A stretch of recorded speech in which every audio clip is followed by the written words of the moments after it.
All right, guys, it's KJM, and now that Hallmark is giving me more time to do these reviews, I don't have to break them up in like 80 million 3-minute increments. I can just drop the deets and let you guys know what's going on. Okay, so I gave you the premise in the first TikTok. Now this one is going to be filled with critiques. All right, one of the biggest critiques that people gave is a lot of people were not giving Rhiannon a chance. She is new to Hallmark, though she did do a splash of love this past summer. I really love that about the orca. I think it was the orca whales. Okay. And she even mentions them, gives them a shout out in this movie. I think you guys don't realize that when a new actor or actress comes into Hallmark, they have the ability to build their own franchise. Long gone are the days of the Candace Cameron Bure's and the Jen Lillys, and those people are out. Danica. My God, Danica McKellar. Those days are gone. Fresh faces are coming into Hallmark, and I think you're gonna regret sleeping on Rhiannon. Not just because her name is part of rock history, but also because from the couple of movies that I've seen from her in 2022, I do think she has the acting chops. Now, some of the critiques that you guys gave her is some of you said, and I've seen this critique before about her, that she talks in a baby voice and she acts like she's 12 years old and she's always overacting. I actually really disagree. I think some of you guys are haters. Some people said it's unrealistic that after one cover of being on like a newspaper, being the front page, her life blew up, and people are like, that's unrealistic. Okay, some of you Hallmarkies are actually haters, okay? I will tell you this. I think it was the actress Natalie Portman, but it's not just her. That was like discovered in like a diner. Some people's lives can change overnight, and it may not have happened to you. And maybe some of you are getting up to an age where you are just not dreamers anymore. And I'm not even trying to be funny. I'm literally saying that your comments they're kind of bullying and they're mean-spirited, and I'm not sure why Rhiannon deserves that kind of energy from you. Check yourself before you wreck yourself, okay? Some of you Hallmark, commenters. So I don't think she acts like a child. I don't think she talks in a baby voice. I think she's just new to Hallmark. When there's a new actor and actress, let them in. You forgot that when the Andrew Walkers, the Tyler Hines, even the CCBs, when they first started on Hallmark, they were new, they were a part of a freshman class, and you didn't know what they were going to bring to you. And I think you guys need to give Rhiannon that shot. Now, some of the things that were said about Tyler, most people really love him. I love his movies. He does deliver. Some people said they were expecting this movie to be deeper. If you wanted to go deeper, go to Hallmark Movies and Mysteries when they do their movies. A lot of you compared this movie to Always Amore. And I think that's not fair because that's originally a Hallmark Movies and Mysteries movie. And usually over on HMM, they really deliver gut-punching movies where it's super deep. On the regular Hallmark Channel, it is really about love, about how boy meets girl, girl meets boy. It's really about love. It's not going to get much deeper than that. And some of you may not have the Hallmark Movies and Mysteries channel. And because Always Amore is now over on the regular Hallmark Channel, some of you guys think that that's their normal recipe. That is a Hallmark Movies and Mysteries. Notice when we're dealing with grief and death, aka a lot of Nikki DeLoach movies, they're on Hallmark Movies and Mysteries first. That's where you get your depth. Over on regular Hallmark, you're going to get rom-coms, you're going to get boy meets girl, laughter, love, and some misunderstandings. Now, speaking of the misunderstandings, some of you did not like that there's always a predictable misunderstanding in Hallmark movies. And then this misunderstanding separates the two leads. Yes, that is typical for Hallmark, but that has been their recipe for maybe the last 15 to 20 years. That's really been their recipe. If you don't like it, keep writing them.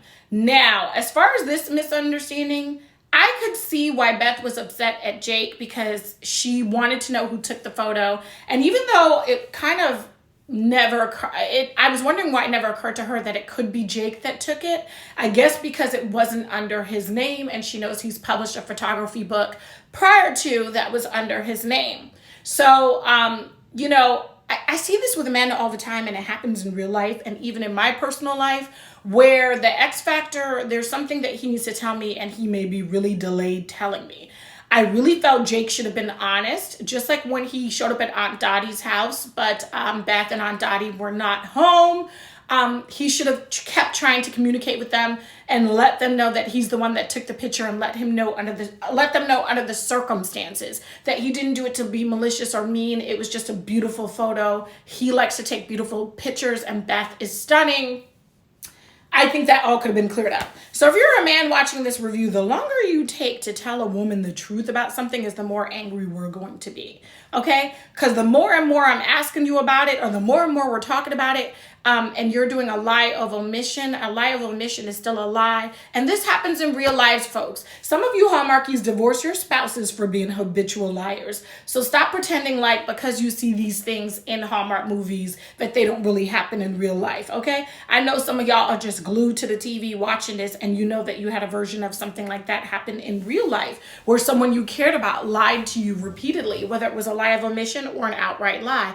But a lie is a lie is a lie, and that's how I see it. And frankly, I find lies of omission even more disrespectful because it's just not honorable. Just come out and say what it is.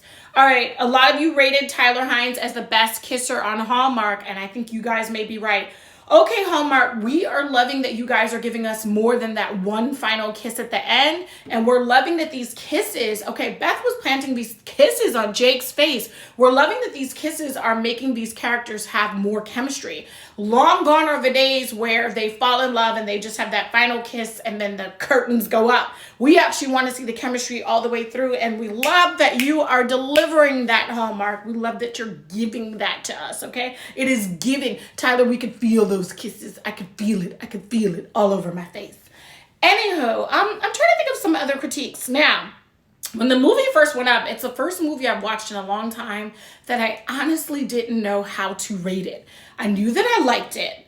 Like both leads, thought they had chemistry, loved the photography, loved the farmer's market, loved the views of LA that I haven't been able to see anytime I've been out there, loved the Washington State coastline and how that was depicted in this movie. This movie was definitely giving. It definitely was.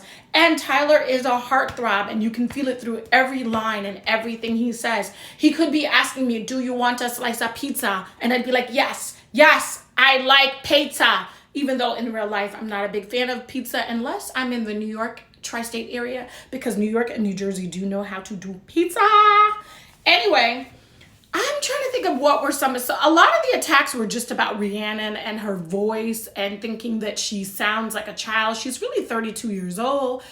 She just turned 32, I think on March 14th. I think you guys have to stop being assholes. And I think that's happening when some of you are leaving the comments. I think if you're going to leave a nasty comment, the rule should be put yourself in that person's place. And would you want to have somebody rip you apart like that? Maybe that's what y'all need to go ahead and focus on. Those were the big things. So when people were asking for depth, go over to Hallmark Movies and Mysteries, their movies, and I'm not talking about their mystery movies, but usually they're dealing with death and dying over on Hallmark, aka Nikki DeLoach's network, because she's always in a movie where someone either just died, about to die, looking for one more minute. That I have so much trauma from Nikki in 2022. I love her as an actress, but she is usually in some sort of movie where somebody has passed away. That's a Hallmark Movies and Mysteries thing.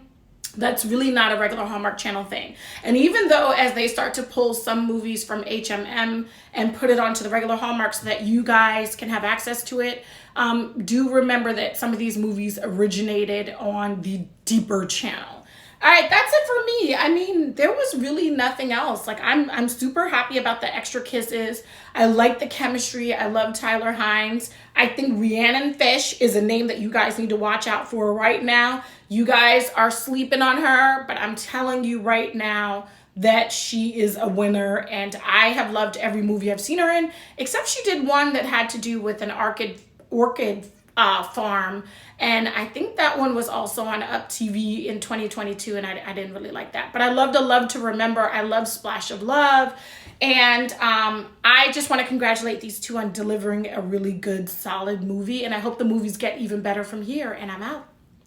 You guys be good to yourself, and please be kind under those Facebook comments, all right? Peace. I guess I'll just let it run out to the full 10 minutes. That will make my life easier. All right, till next week.